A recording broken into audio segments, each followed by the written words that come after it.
चलो आज लेज़र के बारे में बतलाते हैं।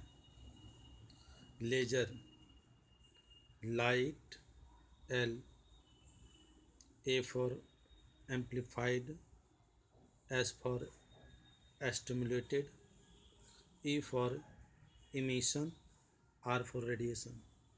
Means light amplified by a stimulated emission of radiation. Again, laser, LASER, L for light, A for amplification, S for stimulated, E for emission, R for radiation. Means light amplified by a stimulated emission of radiation. मतलब प्रकाश को संवर्धित किया जाता है। कैसे किया जाता है? उसको संवेदन करके, एस्टिमुलेट करके, और उससे जो उत्सर्जन होता है विकिरण का, वो काफ़ी घातक होता है, काफ़ी उच्च क्षमता वाले होते हैं। यहाँ घातक इन द सेंस हम बोल दिए कि उसका इंटेंसिटी बहुत ही सामान्य किरणों से बहुत ही ज़्यादा होता है।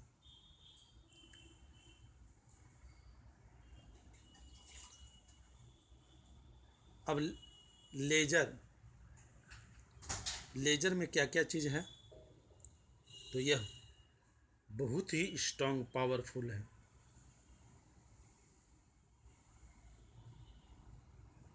इसका पावर बहुत ही छोटे से एरिया में बहुत ही ज़्यादा होता है, इसलिए इसकी इंटेंसिटी बहुत ज़्यादा होती है। यह मोनोक्रोमेटिक होता है, एक वर्णी होता है। It consist of only one frequency. साधारण किरणों में बहुत से कलर्स देखते हैं। दृश्य में हम लोग देखते हैं कि बेनिया, पिनाला, विबिग्योर। इसमें वैसी बात नहीं है। उसमें अलग अलग कलर यानी अलग अलग आवृत्तियाँ की होती हैं। यहाँ एक ही आवृत्ति के सब होते हैं।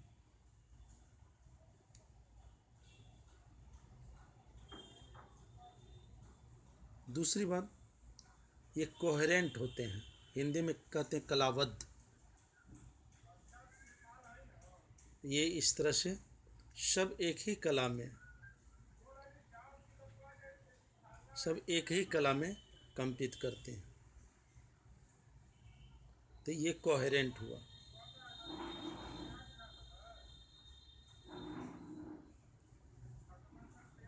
उसके बाद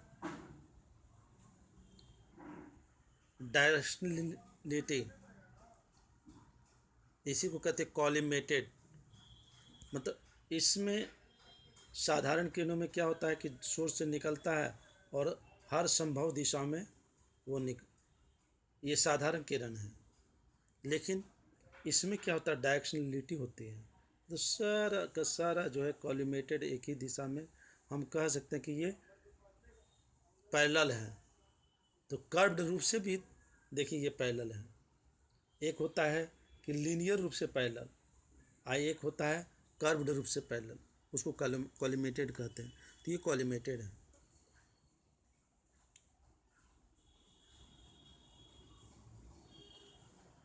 सिंपल जो रे होता है वह हर संभव प्लेन में, एक्स, वाई, जेड, मतलब हर संभव प्लेन में एग्जिस्ट करता है। लेकिन लेज़र के साथ ऐसी बात नहीं है। ये पोलराइज्ड होता है और स्ट्रांगली पोलराइज्ड होता है। तो ये इसकी प्रॉपर्टी है। अब देखते हैं कि लेज़र की उत्पत्ति कितने चरणों में होती है, उसमें क्या क्या होता है। तो सबसे पहले एक स्टेप आता है एब्जॉर्प्शन। दूसरा है स्पॉन्टेनियस इमिशन, और तीसरा है एस्टिमुलेटेड इमिशन। तो ये तीन चीज़ों को जानना है लेज़र में ज़रूरी। तो चलिए हम लोग बारी बारी से देखते हैं। एब्जॉर्प्शन, सामान्य केस में इलेक्ट्रॉन ग्राउंड स्टेट में रहते हैं, ये ग्राउंड स्टेट है, इसका एनर्जी लेवल मान लिया कि ये E1 है। और जब इस पर लाइट इंसिडेंट करती है, ये मान लिया कि प्रकाश की किरणें जो है इस पर आपतित होती हैं इलेक्ट्रॉन पर, तो ये उस किरण को, उसकी एनर्जी होती है, आप लोग सभी जानते हैं कि h², तो उस एनर्जी को वो एब्जॉर्ब कर लेती है। यही लाइट की एनर्जी फोटोन कहलाती है, फोटोन पार्टिकल के रूप में अपनाया गया है। और जब इलेक्ट्रॉन जब एब्जॉर्ब करती है एनर्जी को, तो क्या होता है कि वह ग्राउंड एनर्जी स्टेट से हायर एनर्जी स्टेट में पहुंच जाती है। यहाँ पर यह दर्शाया है कि एक इलेक्ट्रॉन है जो कि लाइट एनर्जी को एब्जॉर्ब करती है। ये लाइट एनर्जी यहाँ पर इस इलेक्ट्रॉन पर आपतित हो रही है, और ये इलेक्ट्रॉन क्या होता है कि एनर्जी को पा करके ग्राउंड स्टेट से हायर एनर्जी स्टेट में चली गई। तो ये एब्जॉर्प्शन कहलाया। अब चलिए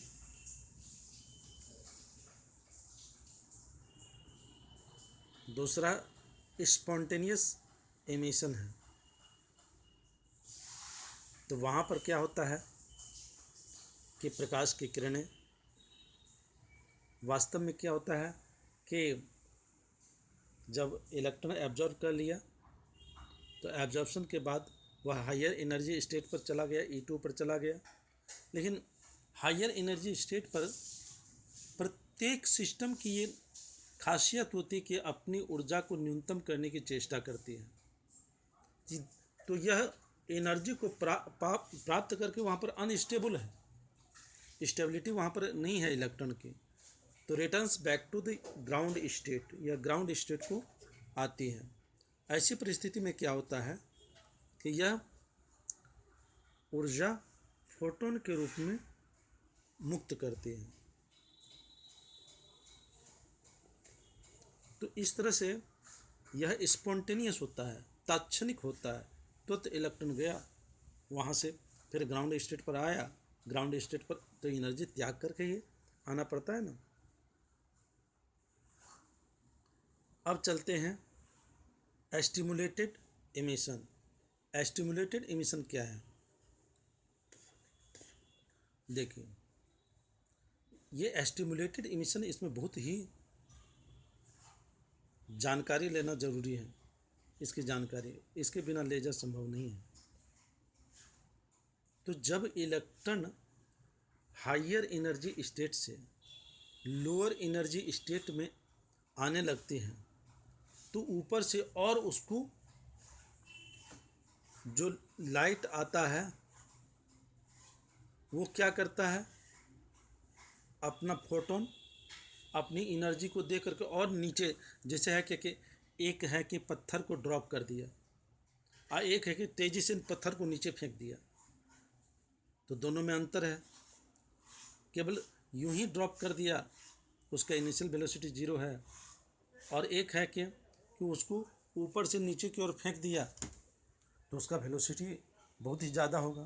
तो यहाँ पर वही बात होता है कि इलेक्ट्रॉन को ऊपर से और फोटोन दे करके नीचे फेंका जाता है। तो एक तो अपने ही स्पॉन्टेनियस इमिशन के कारण वो एक फोटोन को रिलीज किया था, लेकिन यहाँ ऊपर से एक फोटोन और उसमें मिल जाता है। तो इस प्रकार से क्या होता है, डबल फोटोन एक साथ ही उत्सर्जित होने लगता है। तो इस प्रकार से हम लोगों ने देखा कि 3 चीज़ है लेज़र के जनरेशन में। एक है एब्जॉर्प्शन, दूसरा है स्पॉन्टेनियस इमिशन और तीसरा है stimulated emission. That's all, thank you.